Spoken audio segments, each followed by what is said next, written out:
বিসমিল্লাহির রহমানির রহিম। মাদক দ্রব্য আইন 2018, মাদক দ্রব্য আইন 2018 সালের আইন, এটা 63 নম্বর আইন।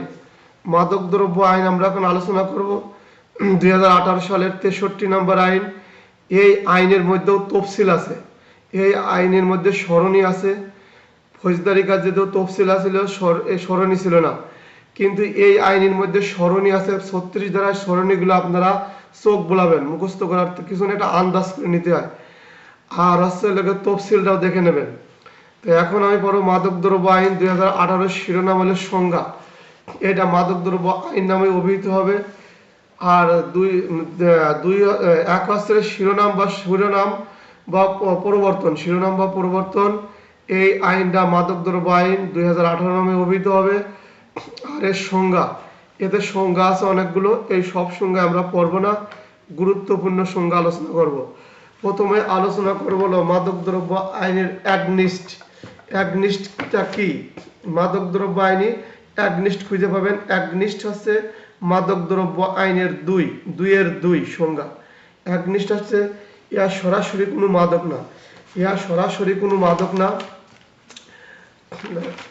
ইহা সরাসরি কোনো মাদক না, কিন্তু পান বা সেবন করলে মানুষের শরীরের মধ্যে অশান্তি বা মানুষের মস্তিষ্কের বিকৃতি ঘটে। যেমন নিশাদ্রব্য পান করলে মানুষের মাতলামি করে, ঠিক এই অ্যাগনিস্ট পান করলেও বা সেবন করলে কিন্তু এই যে অ্যাগনিস্টটা আমি বলতেছি, অ্যাগনিস্ট কিন্তু মাদক না। অ্যাগনিস্ট হচ্ছে মাদক না, কিন্তু এটা পান বা সেবন করলে মানুষের শরীরে অশান্তি সৃষ্টি হয়, এই অশান্তি সৃষ্টি করে, তাকে অ্যাগনিস্ট বলে। তাহলে বুঝতে পারছেন, অ্যাগনিস্ট কিন্তু মাদক না। যেমন গাঁজা, ইয়াবা, ফেন্সিডিল, পুঙুই, এগুলো বিভিন্ন মাদক আছে, কিন্তু এটা মাদক দ্রব্য না। কিন্তু মানুষ পান বা সেবন করলে মানুষের শরীরে অশান্তি বিরাজ করে, এই অশান্তি বিরাজ করলে তাই এই জাতীয় দ্রব্য বলে অ্যাগনিস্ট। অ্যাগনিস্টকে বলে আছে দুইয়ের চারি বলছে অ্যালকোলয়েড। অ্যালকোলয়েডটা কি আমি আস্তে আস্তে বলবো, আপনি শুনবেন, খালি আপনারা শুনবেন, আবার অনেকে ভিডিও শোনে। অ্যালকোলয়েড যে মাদক দ্রব্য থেকে রাসায়নিক বিশ্লেষণ করে আরেকটি মাদক দ্রব্য তৈরি হয়। তাহলে মাদক দ্রব্য আছে, সবাই আমরা জানি মাদক দ্রব্য আছে। এই মাদক দ্রব্য থেকে রাসায়নিক বিশ্লেষণ করে, রাসায়নিকভাবে ওর প্রক্রিয়াজাত বিশ্লেষণ করে আরেকটা মাদক তৈরি হয়, তাহলে অ্যালকোলয়েড আছে মাদক দ্রব্য থেকে রাসায়নিক বিশ্লেষণ করে, আরেকটি মাদক দ্রব্য তৈরি হয়, যা পান বা সেবন করলে মানুষের দেহে অশান্তির সৃষ্টি করে, তাকে অ্যালকোলয়েড বলে। স্বাগতম কোটালীপাড়া। তাই মাদক দ্রব্য, তাহলে অ্যালকোলয়েডটা কি? অ্যালকোলয়েডটা কি? মাদক দ্রব্য থেকে রাসায়নিক বিশ্লেষণ করে আরেকটা মাদকের তৈরি হয়। তাহলে অ্যালকোলয়েড কি সরাসরি মাদক না? অ্যালকোলয়েড আছে রাসায়নিক বিশ্লেষণ করার পরে আরেকটা মাদকের সৃষ্টি হয়। কিসের সৃষ্টি হয়? অ্যালকোলয়েড রাসায়নিক বিশ্লেষণ করলে কিসের সৃষ্টি হয়? আরেকটা মাদকের সৃষ্টি হয়। এই মাদকটা সেবন করলে কি হয়? এই মাদকটা সেবন করলে মানব দেহের অশান্তি সৃষ্টি করে, সে স্বাভাবিক কাজকর্ম করতে পারে না, বা মাতাল হলে যেরকম হয়, নেশাগ্রস্ত করলে যেরকম হয়, ঠিক এরকম হয়। একেই বলা হয় অ্যালকোলয়েড। মাত্র 10-12টা এমসিকিউ বলবো, মানে সংজ্ঞা পর্ব, যেটা আমাদের ভিতরে পড়ার সময় কাজে লাগবে, এই জন্যই বলতেছি। অ্যালকোহল, এর পাশে 5 অ্যালকোহলটা কি খেয়াল করেন? অ্যালকোহল আছে হাইড্রোকার্বন জাতীয় কোনো জৈব পদার্থ। অ্যালকোহল 5 অ্যালকোহল হাইড্রোকার্বন জাতীয় কোনো জৈব পদার্থ, যার উৎপাদন OH। এই যে আমরা পানির সংকেত পড়ি না, পানি, তারপর অক্সিজেন, নাইট্রোজেন, বিভিন্ন বৈজ্ঞানিক সংকেত। তাহলে অ্যালকোহলের সংকেত হলো OH, এইভাবে শুনতে আপনার এমসিকিউ হবে। হাইড্রোকার্বন জাতীয় কোনো জৈব পদার্থ, হাইড্রোকার্বন কি জাতীয় পদার্থ? জৈব পদার্থ। হাইড্রোকার্বন জাতীয় কোনো জৈব পদার্থ, যা উৎপাদন হলো OH, পান বা সেবন করলে মানুষের শরীরে অশান্তি সৃষ্টি হয়, মানুষের শরীরে অশান্তি সৃষ্টি হয়, তাকে অ্যালকোহল বলে, এগুলো মুখস্থ করা লাগবে না, আপনাদের আমি বলতে গেলে শুনবেন। তাহলে অ্যালকোহল হলো কি? হাইড্রোকার্বন জাতীয় জৈব পদার্থ, যার উৎপাদন হলো OH, OH2 কিন্তু পানি হয়, OH মনে রাখবেন, OH। তাহলে অ্যালকোহল আছে হাইড্রোকার্বন জাতীয় কোনো উৎপাদন পদার্থ যার উৎপাদন হলো OH, যা পান করলে মানুষের শরীরে অশান্তির সৃষ্টি করে, তাকেই অ্যালকোহল বলে। আইসোমার, এবার পর্ব 6, 2-6, আইসোমার কাকে বলে? খেয়াল করেন, আইসোমার একই জাতীয় দুই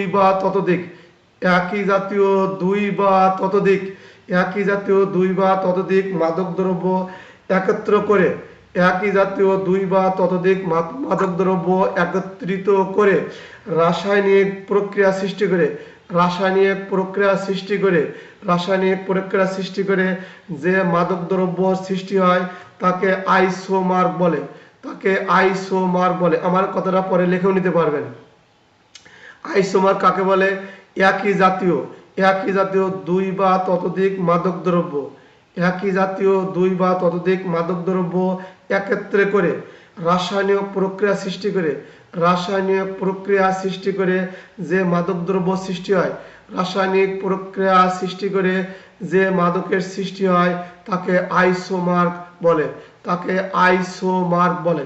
দেন কত সুন্দর করে ভাঙিয়ে বারবার বলতেছি। মূল বই দেখবেন, আমার কথা শুনবেন, লিখবেন, সংজ্ঞাগুলো মুখস্থ করবেন না, ধারণা রাখবেন।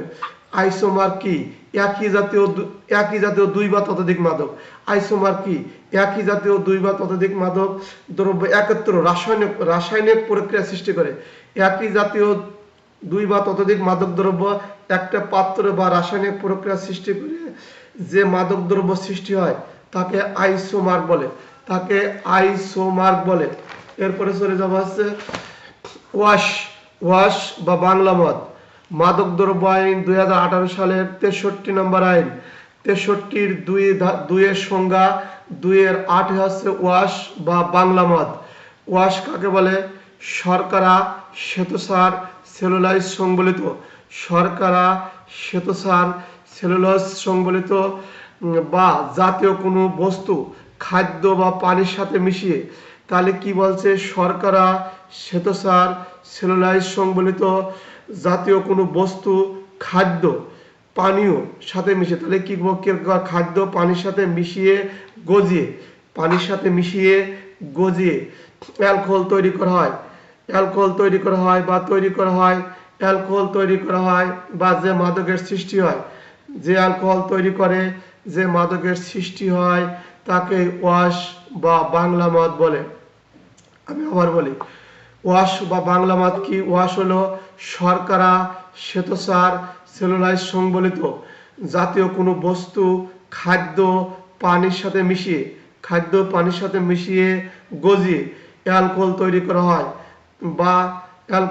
করা হয় বা যে মাদকের সৃষ্টি হয়। এই যে খাদ্য বা পানির সাথে মিশাইলাম, গজাইলাম, যে মাদকের সৃষ্টি হয়, যে মাদক তৈরি হয়, যে মাদক উৎপাদন হয় তাকে ওয়াশ বাংলা মদ বলে।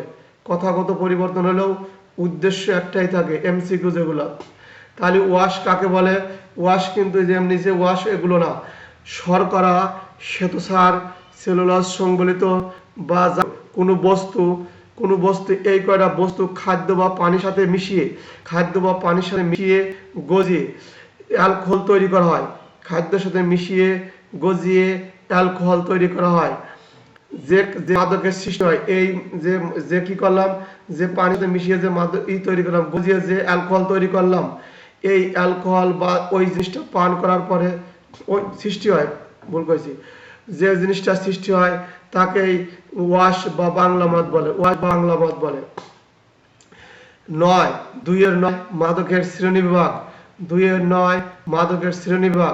মাদক কয় শ্রেণীর হয়? মাদক 3 শ্রেণীর হয়।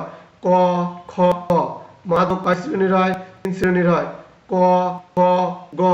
ক শ্রেণীর মাদক, খ শ্রেণীর মাদক এবং গ শ্রেণীর মাদক। 24, 2-24 বিয়ার। বিয়ার কাকে বলে? 24 হলো বিয়ার। বিয়ার কাকে বলে? মল্ট এবং হপ সহকারে, মল্ট এবং হপ সহকারে ব্রিউইং পদ্ধতিতে, মল্ট এবং হপ সহকারে ব্রিউইং পদ্ধতিতে 0.5% 0.5% অ্যালকোহলযুক্ত যে মাদকের সৃষ্টি হয় তাকেই বিয়ার বলে। 0.5% 0.5% যে মাদকের সৃষ্টি হয় তাকেই বিয়ার বলে, তাকেই বিয়ার বলে। তাহলে কি বললাম? বিয়ার কাকে বলে? মল্ট হপস সহকারে ব্রিউইং পদ্ধতিতে, মল্ট হপ সহকারে ব্রিউইং পদ্ধতিতে 0.5 অ্যালকোহলযুক্ত যে মাদকের সৃষ্টি হয় তাকে বিয়ার বলে। তাহলে বিয়ার কাকে বলে? বিয়ারটা হলে সহজ, 0.5% যদি অ্যালকোহলযুক্ত না থাকে সেটা বিয়ার হয় না। কতটুক বিয়ারের সর্বনিম্ন কতটুক থাকা লাগবে? 0.5% অ্যালকোহলযুক্ত হলে সেটাকেই বিয়ার বলে। তাহলে বিয়ার কি? মল্ট হপ সহকারে ব্রিউইং পদ্ধতিতে। কোন পদ্ধতি? ব্রিউইং পদ্ধতি। ব্রিউইং পদ্ধতিতে 0.5% অ্যালকোহলযুক্ত যে মাদকের সৃষ্টি করে তাকেই বিয়ার বলে। বিয়ার হলো 2-24। এরপরে বিয়ারের কারখানা বা যন্ত্রপাতি বিয়ারি বলে। বিয়ার তৈরির কারখানা বা যন্ত্রপাতি বিয়ারি বলে। বিয়ারি, তাহলে আগে বলছিলাম বিয়ার।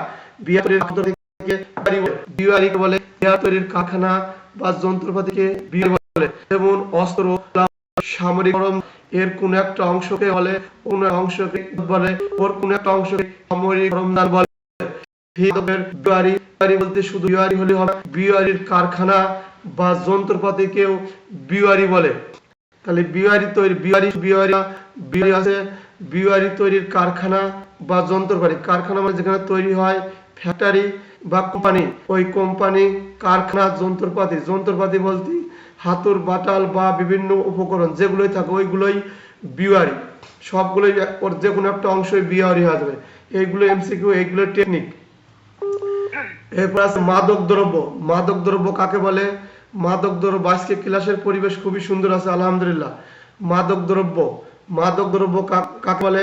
যা পান বা সেবন করলে মানব দেহে অশান্তি সৃষ্টি করে তাকে এই মাদক দ্রব্য বলে। মাদক দ্রব্য আইন করতেছে, কিন্তু মাদক দ্রব্য কাকে বলে? মাদক দ্রব্য হচ্ছে যা পান বা সেবন করলে মানব দেহে অশান্তি সৃষ্টি করে তাকেই মাদক দ্রব্য বলে। মাদক দ্রব্য কাকে বলে? যাকে পান বা সেবন করলে মানব দেহে, মানুষের শরীরে অশান্তির সৃষ্টি করে তাকে মাদক দ্রব্য বলে। দ্রব্য কি? যা পান বা সেবন করলে, পান মানে তরল আকারে খাওয়া, সেবন মানে শরীরে পুশ করা। তাহলে যা পান বা সেবন করলে মানব দেহে অশান্তি সৃষ্টি করে তাকে মাদক দ্রব্য বলে। তাহলে মাদকাসক্ত কাকে বলে?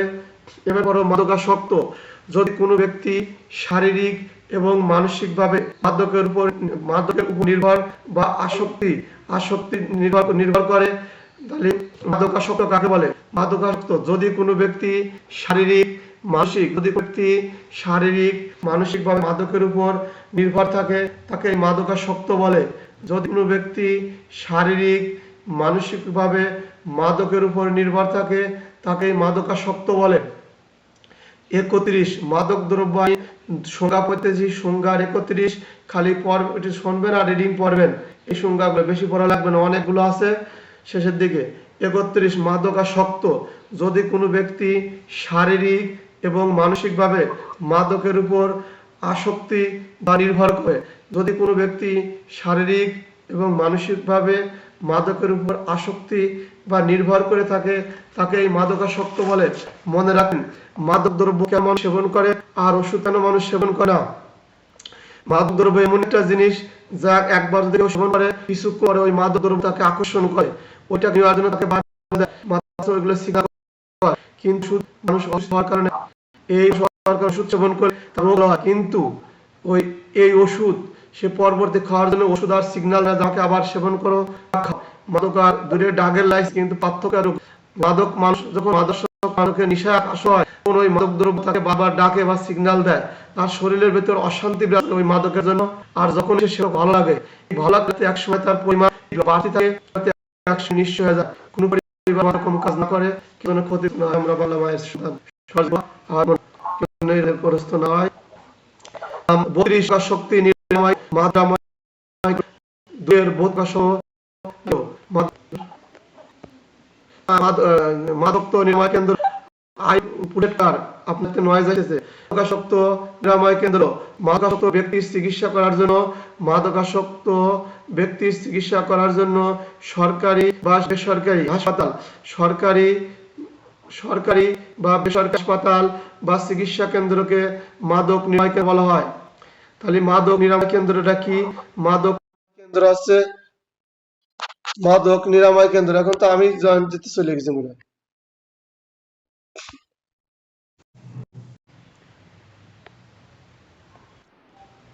মাদক নিরাময় কেন্দ্র, মাদক নিরাময় কেন্দ্র মাদকাসক্ত ব্যক্তি, যারা নেশাগ্রস্ত ব্যক্তি, যারা নেশাগ্রস্ত ব্যক্তি বা মাদকাসক্ত, যাদের মাদকে আক্রমণ করে ফেলাইছে, এই মাদকাসক্ত ব্যক্তির চিকিৎসা করার জন্য সরকারি বা বেসরকারি হাসপাতাল, সরকারি বেসরকারি হাসপাতাল, এছাড়াও হাসপাতাল বা স্থাপিত কোনো চিকিৎসা কেন্দ্র বা চিকিৎসা কেন্দ্র, বিভিন্ন চিকিৎসা কেন্দ্র দেখেন মাদক দ্রব্য নির্ণয়ের জন্য বিভিন্ন নাম আছে যাকে মাদক দ্রব্য চিকিৎসা করে।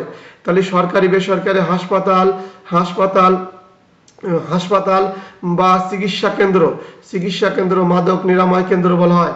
তাহলে মাদক দ্রব্য নিরাময় কেন্দ্র, মাদকাসক্ত ব্যক্তি, তারপরে কি বললাম মাদক দ্রব্য, এই তিনটে কিন্তু আমাদের জানা এবং আসার মতো। তাহলে মাদক দ্রব্য, মাদকাসক্ত নিরাময় কেন্দ্র, এই কটার ভিতরে এই আমার কাছে তিনটে গুরুত্বপূর্ণ এবং এই পড়ার মধ্যে আমরা ঘন ঘন পাবো।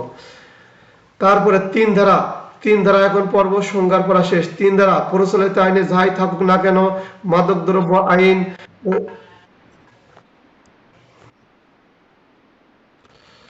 মাদক দ্রব্য প্রচলিত আইন যে যাই থাকুক না কেন, মাদক দ্রব্য আইনের অপরাধের মাদক দ্রব্য আইন হবে। তাহলে তিন ধারা বা তাহলে চার ধারা মাদক দ্রব্য অধিদপ্তর, চার ধারা মাদক দ্রব্য অধিদপ্তর, খালি আমি বলে যাই শুনেন, এগুলো আর তেমন কিছু না, একটু বলে যাই। 5 ধারা মাদক দ্রব্য অধিদপ্তরের প্রধান কার্যাবলী ঢাকা, 5 ধারা মাদক দ্রব্য অধিদপ্তরের প্রধান কার্যাবলী হবে ঢাকা, প্রশ্ন জীবন হবে না। মাদক দ্রব্য 6 ধারা মাদক দ্রব্য অধিদপ্তরের কার্যাবলী, মাদক দ্রব্য অধিদপ্তরের কার্যাবলী, এই আমাদের পুলিশের কি কার্যাবলী, মাদক দ্রব্য অধিদপ্তরের কার্যাবলী, এই কার্যাবলী একটু খালি পড়ে নেবেন, এগুলো আসে না কিন্তু আসলেও যেন মিসিং না করি, সবাই ভাষা লেখেন। মাদক দ্রব্য অধিদপ্তরের কার্যাবলী কি? মাদক দ্রব্য অধিদপ্তর কার্যাবলী মাদক দ্রব্য সৃষ্টি প্রতিক্রিয়া রূপকল্পে প্রয়োজনীয় ব্যবস্থা গ্রহণ করবে। তারপরে মাদক দ্রব্য সংক্রামক যাবতীয় তথ্য সংগ্রহের জন্য যে কোনো ধরনের গবেষণা জরিপ করবে। তারপরে মাদক দ্রব্য উৎপাদন, সরবরাহ, ব্যবহার নিয়ন্ত্রণ করবে। তারপরে মাদক দ্রব্যের কুফল সম্পর্কে জনগণের মধ্যে সচেতনতা করবে। মাদক দ্রব্য সংক্রামক বিষয়ে শতক মন্ত্রে যোগাযোগ স্থাপন করবে। কথা আসবে না, তাও বললাম সেটা মহাপরিচালক, মাদক দ্রব্য যেখানে থাকবে মহাপরিচালক। তারপর আর্টস কর্মচারী নিয়োগ, এগুলো মুখস্থ করে না দিন। 9 ধারা এখন বলবো, এটা খেয়াল করে শুনবেন, আমি বাংলা করে পাবো। এই 9 ধারা থেকে আমাদের ওই ভিতরে শাস্তির কথা আছে। তাহলে 9 ধারা কি বলছে?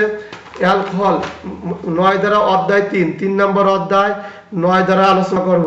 মাদক দ্রব্য নিয়ন্ত্রণ ও নিয়ন্ত্রণ বা লাইসেন্স পারমিট পাস।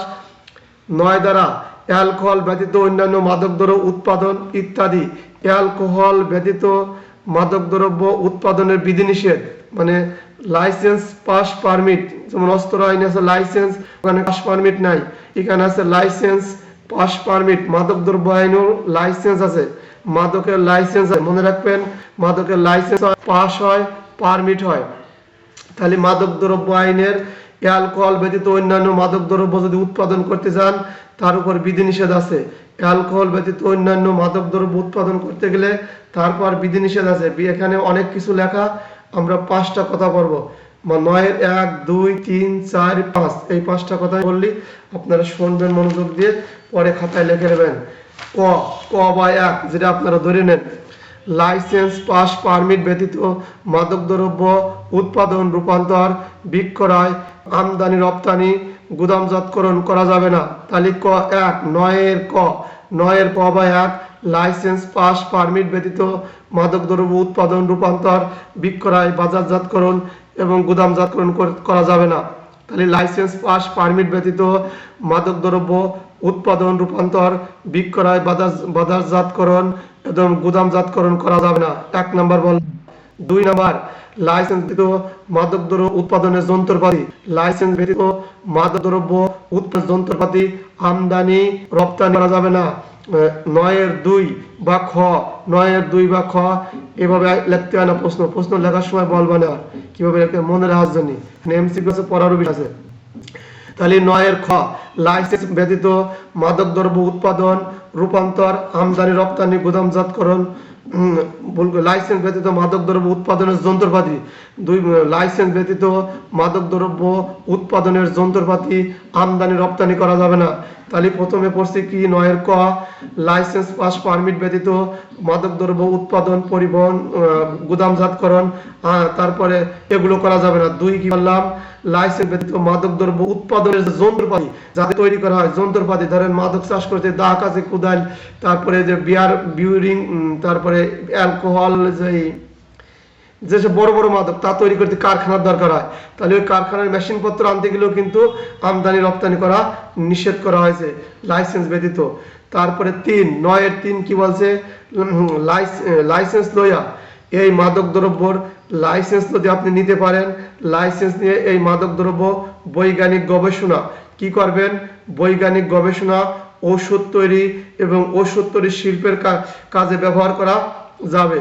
মাদকদ্রব্য লাইসেন্স নিয়ে 9-3 মাদকদ্রব্য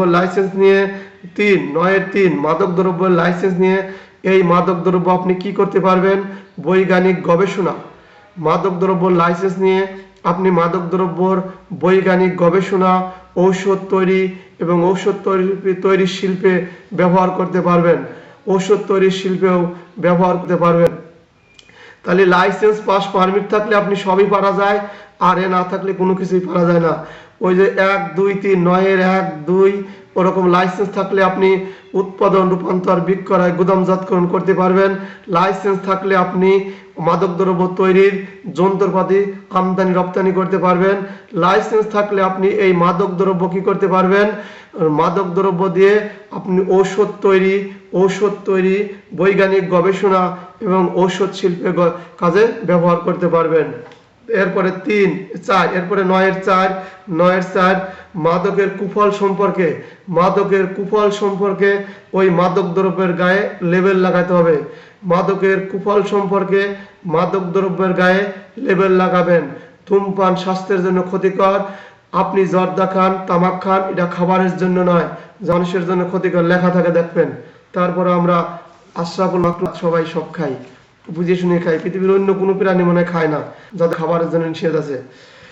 তারপর 9-4 কি বলছে, মাদক দ্রব্যের কুফল সম্পর্কে মাদকের গায়ে লেবেল লাগাবেন। 9-4 মাদকের কুফল সম্পর্কে মাদকের গায়ে লেবেল লাগাবেন, মাদকের কুফল সম্পর্কে মাদকের গায়ে লেবেল লাগাবেন। এরপরে 5 কি করবে, চিকিৎসক, ডাক্তার এই যাত্রী চিকিৎসার জন্য মাদকদ্রব্য ব্যবহার করতে পারবে। 9-5 ডাক্তার যাত্রী চিকিৎসার জন্য মাদকদ্রব্য ব্যবহার করতে পারবে। কোথায় তিনি ব্যবহার করতে পারবেন, মানুষ 3টি স্তরে যাতায়াত করে, স্থলপথ, আকাশপথ এবং পানিপথ বা নৌপথ। তাহলে স্থলপথ, আকাশপথ এবং নৌপথ এই 3 স্তরে ডাক্তার চিকিৎসার জন্য মাদকদ্রব্য বহন করতে পারবেন। নির্দিষ্ট পরিমাণ বহন করবেন। কি পরিমাণ বহন করবেন, নির্দিষ্ট পরিমাণ বহন করবেন। সরকার যাকে যে অনুমতি দিয়েছে ততটুকু তিনি বহন করবেন। তাহলে ডাক্তারও মাদকদ্রব্য বহন করতে পারবে।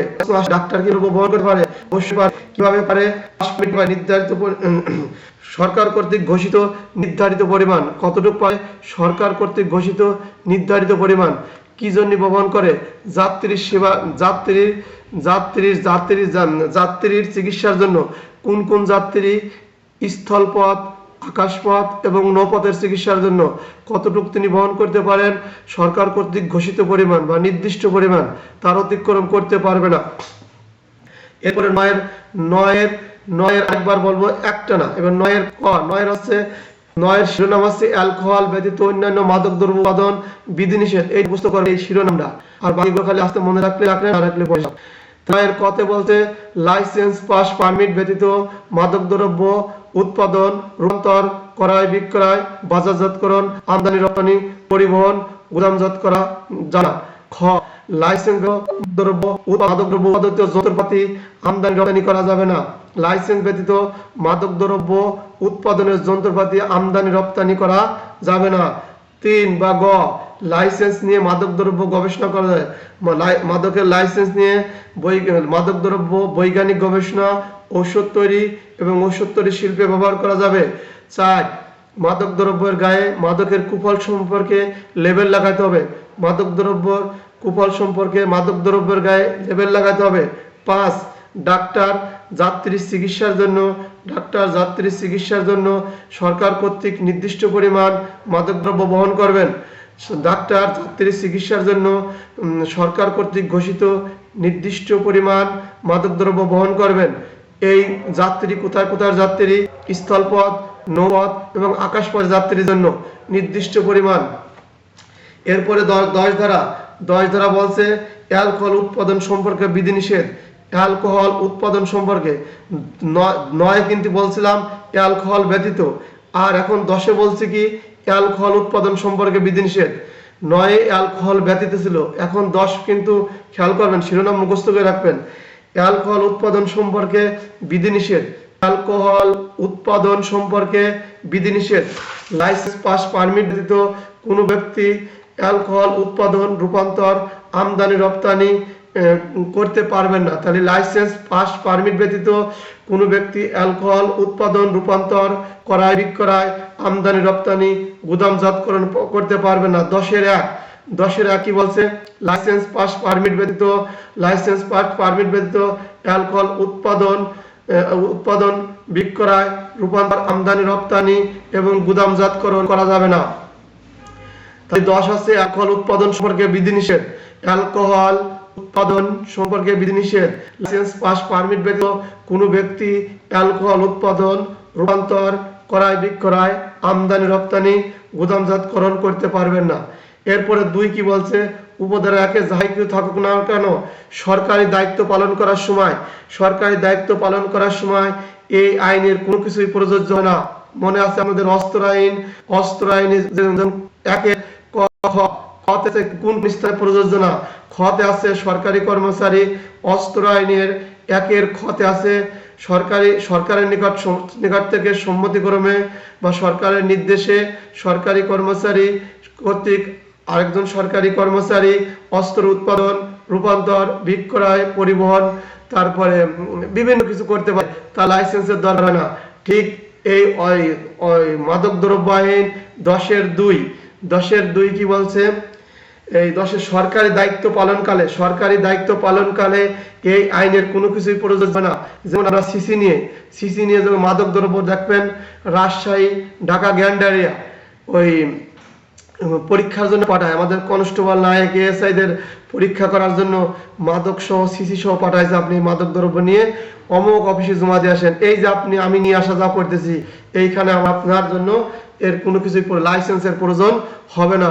তাহলে অস্ত্র আইনে যেমন লাইসেন্সের প্রয়োজন হয় নাই, এই মাদক দ্রব্য আইনে সরকারের দায়িত্ব পালনকালে সরকারেরা দায়িত্ব পালন করবে, এই দায়িত্ব পালনকালে এই লাইসেন্সের অ্যালকোহল মাদক দ্রব্যর লাইসেন্সের প্রয়োজন হয় না, পাস মারপিটের প্রয়োজন হয় না। তাই বলে খাওয়া বসেন না, কিন্তু খাওয়ার জন্যই বলে নাই।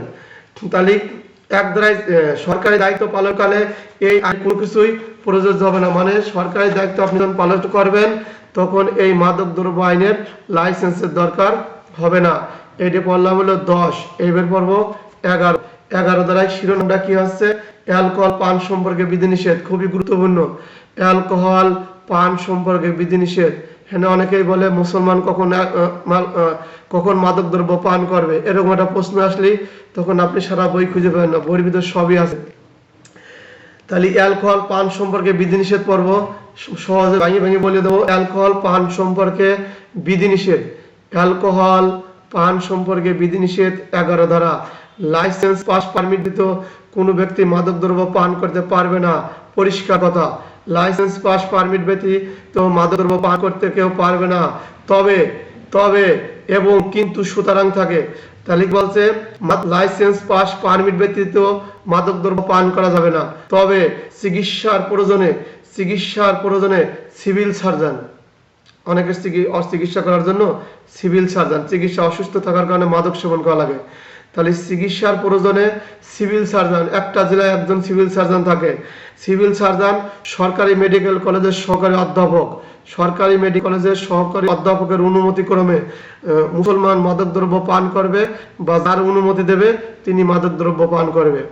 সহজ কথা হলো কি, পারমিট পাস ছাড়া তো মাদকদ্রব্য পান করা যায় না, কিন্তু এই পারমিট ছাড়া পান করতে পারে কেউ অসুস্থ, তার চিকিৎসা কথা মাদকদ্রব্য পান সম্পর্কে কোনো ব্যক্তি লাইসেন্স পাস পারমিট ছাড়া মাদকদ্রব্য পান করতে পারবে না।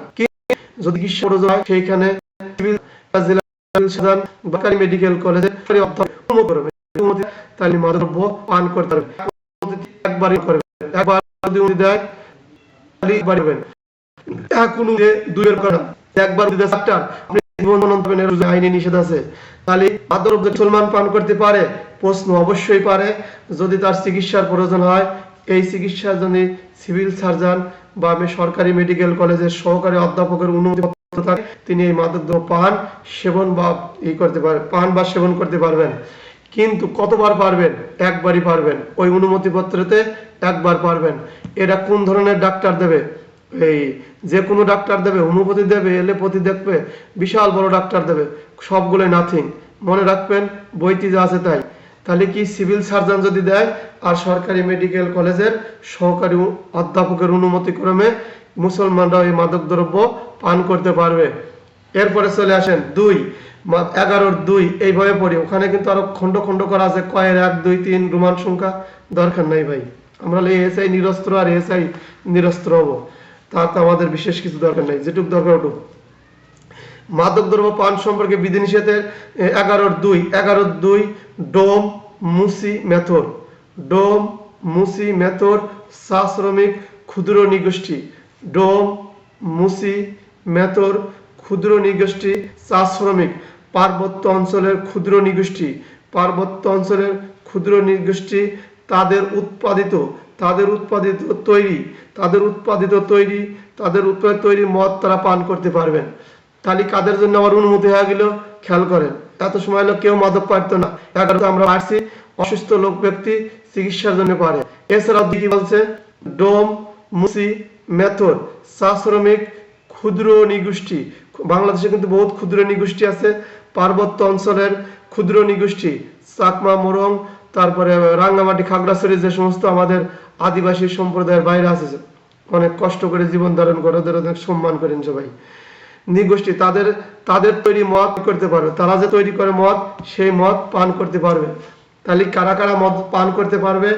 ডোম মুসি মেথর চা শ্রমিক ক্ষুদ্র নিগোষ্ঠী। এই জয় একটু ইসে আছে, ভিডিও মুটি আছে, কেউ ভিডিও মুটি নাই, আপারা বেশি আছে, বাকিটা চলে গেছে।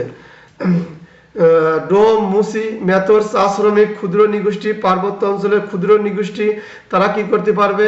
তাদের তৈরি মাদকদ্রব্য, তাদের তৈরি মদ পান করতে পারবে। তাই বলে আবার বিয়ার টিয়ার পান করে বসে না, দামিটা ইয়াবা, তার ফেন্সিডিল এগুলো করা যাবে না, তারা যে তৈরি করে ওইগুলো করবে। তারপরে আছে কি 3 হচ্ছে লাইসেন্সধারী কোনো ব্যক্তি। এবার 3 ক খ করে পড়ার জন্য, লাইসেন্সধারী কোনো ব্যক্তি যাদের লাইসেন্সধারী বারে বসে, অনেক আমাদের দেশে মদের কিন্তু বার আছে, বার বা লাইসেন্স প্রাপ্ত আছে, ইন্ডিয়া আছে হাজার, আমাদের খুলনাতেও আছে, খুলনা সদরে আছে লাইসেন্সধারী বার আছে, সেখানে বসে মানুষ মাদকদ্রব্য পান করে, সেবন করে, যাবেন বিশ্রী গন্ধ করে। লাইসেন্সধারী বারে বসে বিদেশি নাগরিক, পারমিটধারী দেশি নাগরিক, মাদকদ্রব্য পান করতে পারবে। তাই বাংলাদেশে কি আছে? মাদকদ্রব্য যে বারগুলো লাইসেন্স প্রাপ্ত যে বার আছে, ওই বারে বসে তাহলে লাইসেন্সধারী বিদেশি লাগবে, ভুল করছে, লাইসেন্সধারী বারে বসে, লাইসেন্সধারী বসে নাগরিক, লাইসেন্সধারী বারে বসে দেশি নাগরিক, আর পারমিটধারী দেশি নাগরিক, পারমিটধারী দেশি নাগরিক, নতুন প্রাপ্ত দেশি নাগরিক এই বারে বসে মাদক দ্রব্য পান করতে পারবে। তাহলে মাদক দ্রব্য বাংলাদেশের লোক পান করতে পারবে কিভাবে? তার পারমিট থাকবে, আর বিদেশি নাগরিকের পারমিট থাকার দরকার নাই, তিনি মাদক দ্রব্যের যে লাইসেন্স আছে সেই লাইসেন্সের বারে বসে, সেই যে এলাকাটা নির্দিষ্ট এলাকা আছে না, তার দোকানে বসে এটা পান বা সেবন করতে পারবে। এই পান বা সেবন করলে কোনো অপরাধ হবে না, আইনের দ্বারা তার অপরাধ হবে না। তাহলে লাইসেন্সধারী বারে বসে বিদেশি নাগরিক আর পারমিটধারী দেশি নাগরিক, লাইসেন্সধারী বারে বসে বিদেশি নাগরিক, পারমিট দ্বারা দেশি নাগরিক মাদকদ্রব্য পান বা সেবন করতে পারবে, কোনো অপরাধ নাই। তাহলে এখন আছে তিনি খবরেন বিদেশি কূটনৈতিক পাসপোর্টধারী, বিদেশি কূটনৈতিক, আমাদের দেশে বিদেশি সবারই কূটনৈতিক পাসপোর্ট আছে, এটা লাল পাসপোর্ট, দেখবেন এই লাল পাসপোর্ট যারা ক্ষমতায় থাকে, দায়িত্বে থাকে, তাদেরকে কূটনৈতিক পাসপোর্ট দেওয়া হয়, বড় বড় কর্মকর্তা। এই কূটনৈতিক পাসপোর্টধারী নাগরিক শুল্ক বিভাগের অনুমতি লইয়া বা পাস লইয়া বিদেশ থেকে মত আমদানি রপ্তানি করতে পারবেন। তাহলে কি বিদেশি নাগরিক, বিদেশি কূটনৈতিক পাসধারী, দেশি কূটনৈতিক পাসধারী নাগরিক শুল্ক বিভাগের অনুমতি লইয়া বা পাস বই লইয়া বিদেশি মদ আমদানি রপ্তানি করিতে পারবেন।